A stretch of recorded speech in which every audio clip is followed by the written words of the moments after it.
for staying with us on the program. Now, there is a looming danger as far as the production of oil is concerned in the Niger Delta, and that is if the federal government hopes to achieve its oil production target, which it will set in the 2025 budget. So what we're seeing over the last few days is a shutting down of oil operation or disruption of oil operation by a Itsekiri community in the Niger Delta, which is now shut down a 28,000 barrel per day Escravos oil production facility in Ogidiben, one of the 7 communities in Uborodo.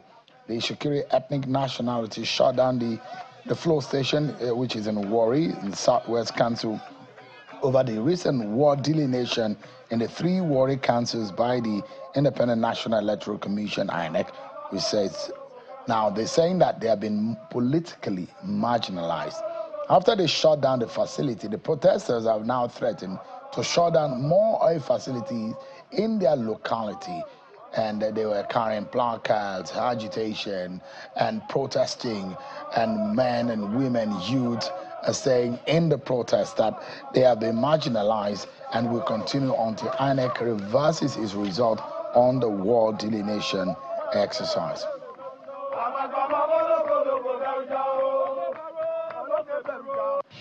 We are protesting injustice.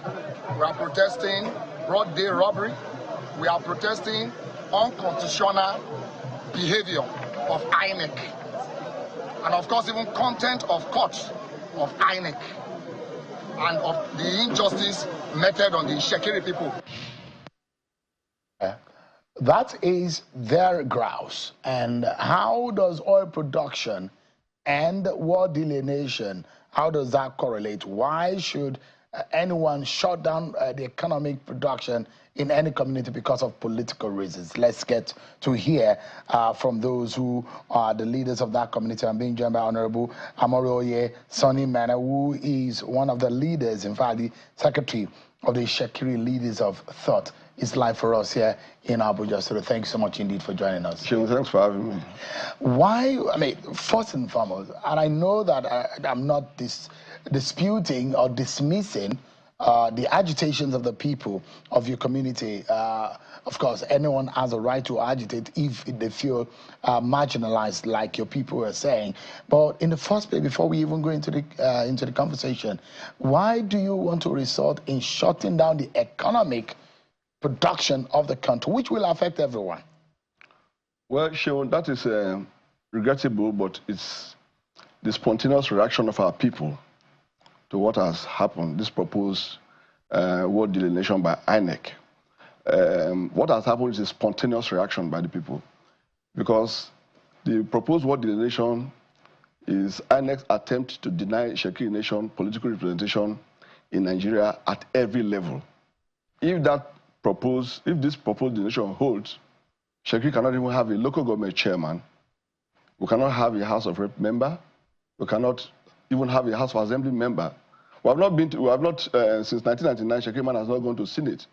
So this proposed delineation by INEC now, our people feel that, well, we've been given, Itsekiri nation is the highest oil producing ethnic nationality in Delta State.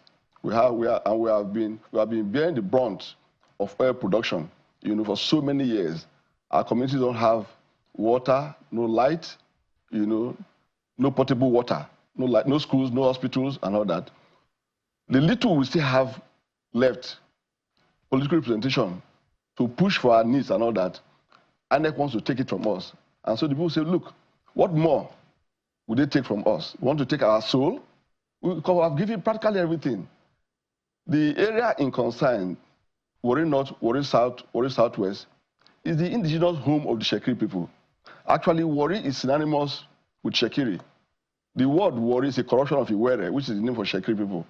And so, we have been the people on ground. We're not settlers. We're indigenous to that region. And it is because of Itsekiri that those 3 local governments are named Warri North, Warri South, and Warri Southwest. So that is our region. We've been bearing the brunt of this, deprivation, marginalization for years. But this act of INEC now is just pushing us to the wall. Are you aware, do you have the background on how we got here? INEC moving? First and foremost, for viewers who might be wondering what exactly is this delineation means, is that in areas, for example, for election purposes, INEC will earmark something like a boundary allocation into how voting can happen in which ward, how many units will be in a ward. And this delineation process, the Supreme Court has asked INEC to INEC really acted on a Supreme Court judgment. Why would you be taking a grievance against INEC when it was the Supreme Court that ordered such an action? Well, we think that this whole thing has been contrived all along. Because in 2011, some major 9 persons, some of them who contested the election and lost in the election, approached the court to allege that polling units and wards in the 3 wards are fake and fictitious, and asked the court to order INEC to delineate, wards and polling units afresh. This action was not defended by INEC. The court dismissed it at the first instance as being academic because the people who won in that election, their tenure was practically coming to an end. So the court held that, look, why give a judgment over a matter where the tenure of the people, you are trying to challenge has ended? So they went to appeal court, the same thing. Appeal court says it's a mere academic activity. They amended their statement of claim to say, look, all they want from the court is just to order that fresh delineation should be conducted. And they surreptitiously got judgment at the Supreme Court because the matter was not defended by INEC. Now that was stakeholders, Itsekiris, who will probably be affected by it. We are the largest ethnic nationality in the 3 wards, like I said. But you know that this Supreme Court judgment has been since December 2022. Yes. And INEC is acting on it because this is after INEC couldn't have done that before an impending election, because INEC had started planning for 2023 election, and at the time that the Supreme Court judgment came. So INEC is acting on it. Now, INEC has given a report made available to all parties, including people of Itsekiri kingdom, to look at it and make observation. INEC has not, in fact, sanctioned it to say, okay, this is the final position. But INEC has said, look at it, come back to us. INEC released a statement today to explain all of that, to say, come back to us and let us know your observation. You've not taken that observation to INEC, but you're shutting down oil production. Is that fair on the nation? Well, on the issue of shutting down, that's what I said, it's regrettable.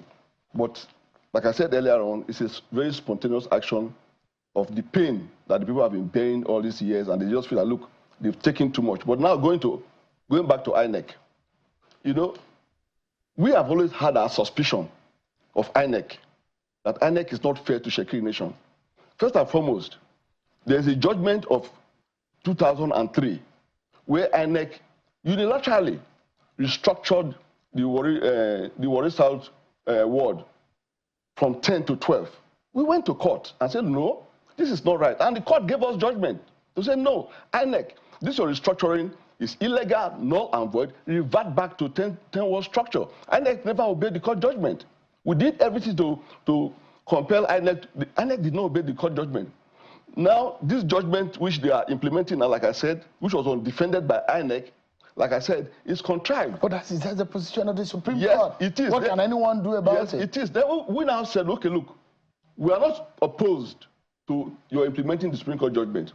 Just be fair and just to us. But have you looked at the report as a leader of the Itsekiri people? I've studied it all. Have you made your observation? Because INEC says it is not final, and that they want all parties to come to the table, look at what exactly are your grievances about what they have done now, and if there are adjustments to be made, INEC will consider it. Have you done that? I've done that. I've read the reports from cover to cover.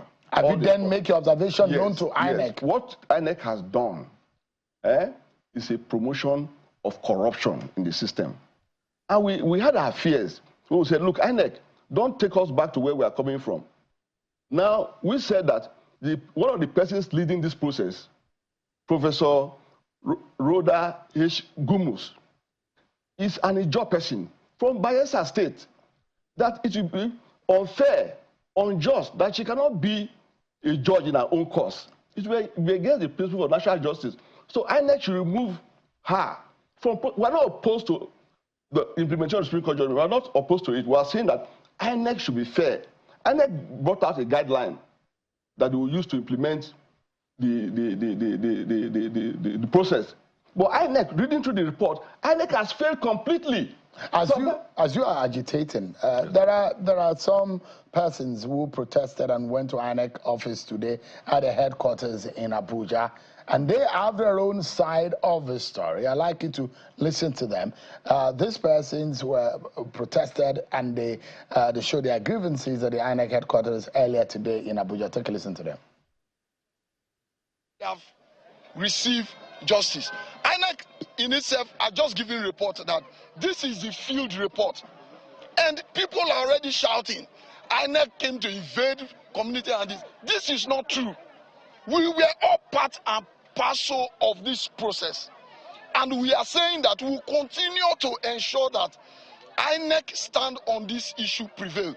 We have seen our report, we have read as INEC instructed, we have studied it, and we are saying that this is the true reflection of the population of the three Warris local government. All right, those are, that's another side to it. And they say, well, whatever INEC has done is good. But you think INEC has done wrong? Yes, INEC has done very, very wrong, you know, in what they have done by this proposal.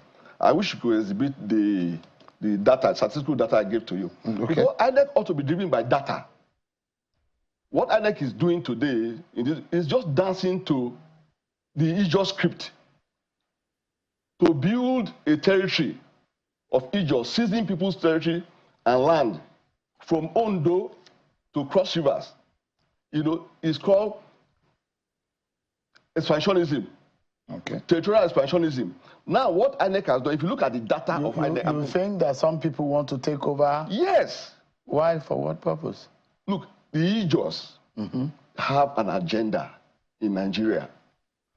And the earlier we all know it, the better for Nigeria.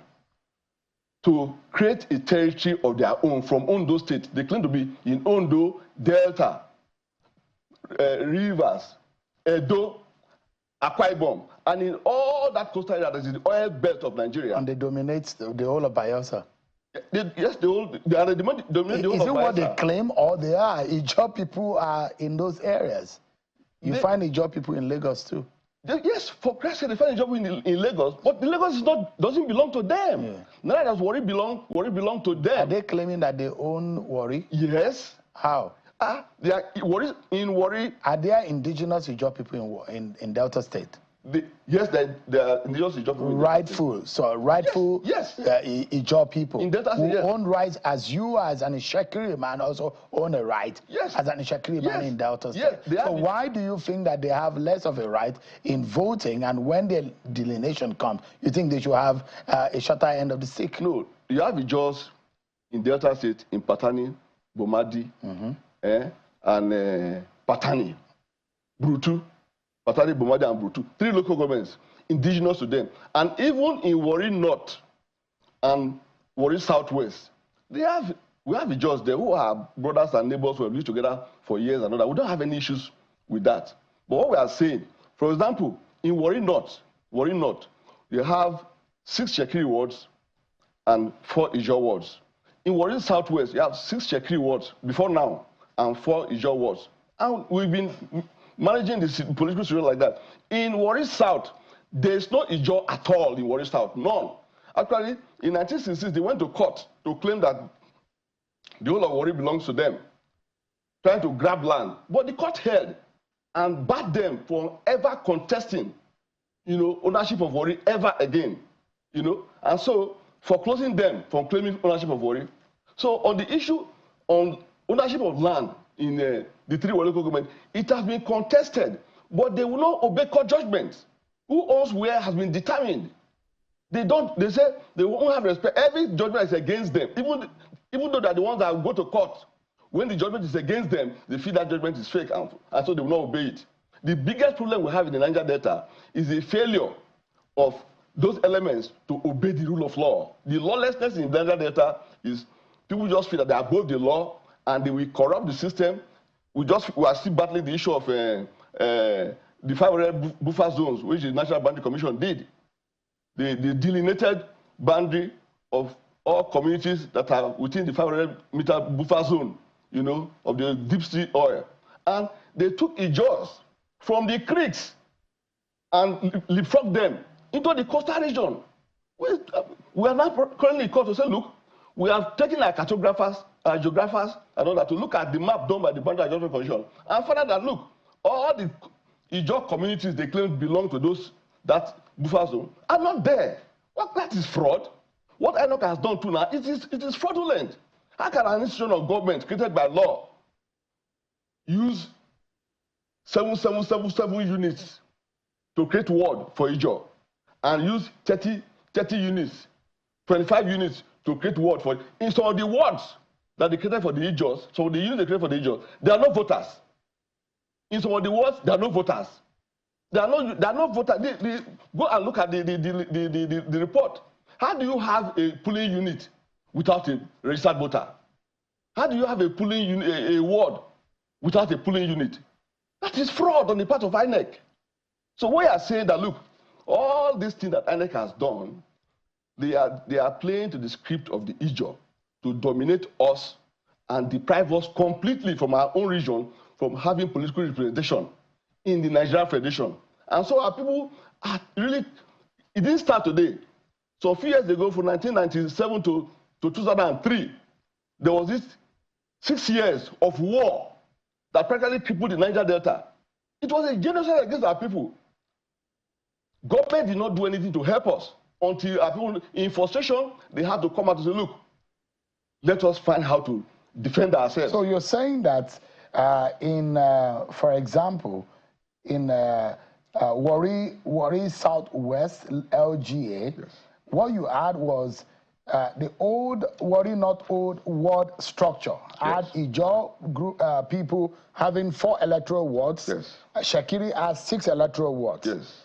Which makes a total of 10 electoral wards. Yes. But the new one shows that, and Itsekiri people had 2 wards higher than Ijaw before in the old Warri North ward structure. Yes. But now in the new structure, the Ijaw people have more wards than you. Yes. Then I have 10. Yes. Itsekiri have 8, yes, and it has come to 18. 18, yes. So if you go to Warri Southwest LGA, before, he just have 4, Itsekiri has 6, but now he just have 14, Itsekiri has 5. Yes.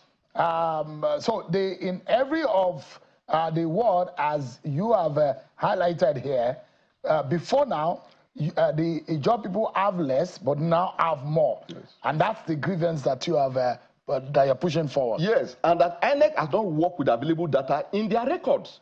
If you look at the data here, the statistical data here, there are total registered voters in Warri North is 75,912. Mm-hmm. Then if you look at, that's for Itsekiri. Yeah. Itsekiri total registered voters is 75,912.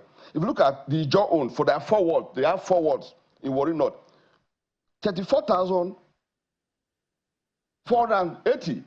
So how do they now have, given these statistics, and in polling unit, Itsekiri had 134 polling units. So on the final note, yes, what are you asking INEC to do? To go all over this, about this all over again? Is that what you want? We completely reject what INEC has done. That is not based on available statistics, even in their records. Can you leave the oil rigs and oil production alone, so that you can settle this score with INEC? Oh, yes. We have received reassurances. Our people have received reassurances that, look, government will look into it. And okay, we believe that the President Bola Ahmed Tinubu government, which is a reformist government, will look into it. We are very optimistic. And so because of that, we have been pleading with our people since yesterday to down tool and leave the distance. They said they are going to shut down more facilities. No, we are pleading with them. We are pleading with them that we are receiving reassurances that this thing, INEC has Are we done. Going to have those facilities reopened? Yes, yes, we are pleading with them. We are talking to them. You know, these are people who are aggrieved, who are angry. We are telling them, say, why are we telling them to leave? They will die. They will say, no, it has not come to that. As the leaders, Yes. and I want to implore you on this for the sake of the nation. Yes. Whatever goes on in one part of the country affects the rest of us. That's true. So for the sake of the nation, I'm pleading with you people in the Itsekiri kingdom. Nigerians love you. We appreciate you. Whatever grievances you have with the job people and I think it can be amicably solved. And I'm also pleading with whoever that is involved in INEC and anywhere, please resolve it for the sake of the nation. We cannot regress. The economy is biting, and we don't need to shut down our oil facility at the moment. Thank you so much, Honorable Mene, for joining us tonight. Thank I you. appreciate it.